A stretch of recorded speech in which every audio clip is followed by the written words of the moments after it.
今天的扉页故事内容是没有剧情逻辑的图片合集《故人今何在》。顾名思义，讲的是草帽团的老朋友们如今都在干什么。扉页故事发生的时间线是从恐怖的三鬼帆船到顶上战争结束，因为没有具体内容，只能看图讲故事了。水之都市长冰山举办招聘会，面向社会招募秘书，前来应聘的人络绎不绝，有大叔，还有大娘，有小萝莉，还有御姐。先把长相不合格的淘汰，最后只剩下小萝莉和御姐。丝袜御姐不住地向冰山暗送秋波。冰山表示，我要找的秘书和你理解的秘书不是一类。最后冰山淘汰掉了丝袜御姐，留下小萝莉做秘书。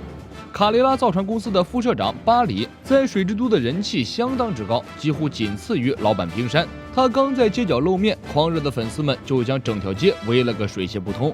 人群中还有向巴里讨债的债主，不过以目前巴里的人气，随便开一场直播就够还债了，何苦四处躲债？巨人奥伊莫和凯西脱离世界政府的管制后，积极帮助水之都进行战后重建。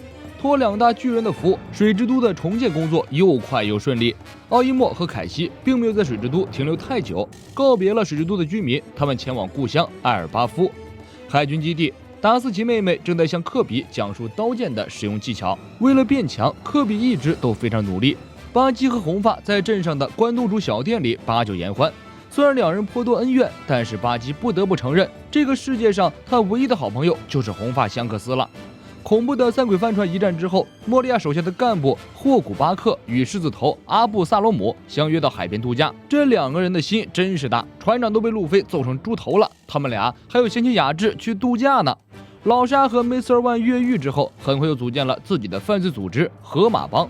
在秘密偷袭了对手的据点之后，老沙悠哉地翻起了报纸。Mr. One 在一边为老沙点烟。真男人在爆炸时从不回头看。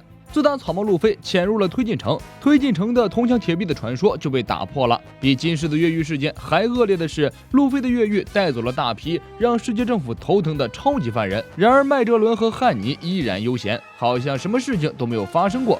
被处分这种事儿早晚都会发生，就暂时把这些烦恼抛之脑后吧。顶上战争之后，海军和革命家都迎来了少有的休假时光。斯摩格和缇娜去约会逛街，不过从两人的表情来看，他们两个应该走不到一起。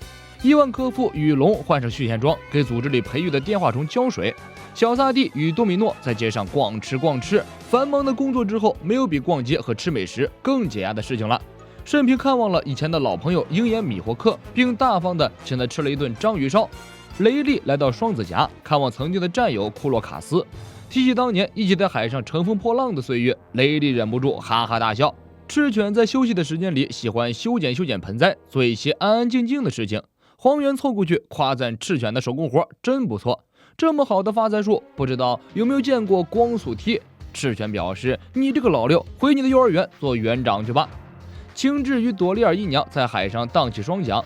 海军总部，卡普与战国一边喝下午茶，一边畅谈退居二线以后的悠哉生活。在这一刻，战国似乎明白了卡普一直拒绝担任海军大将职位的原因了。原来退居二线是真的香。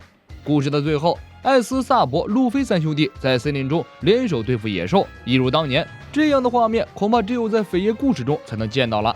白胡子与罗杰靠背而战，曾经两位海上霸主，如今在世界的另一边又可以把酒言欢了。本期扉页故事的内容就是这些，我们下一期再见。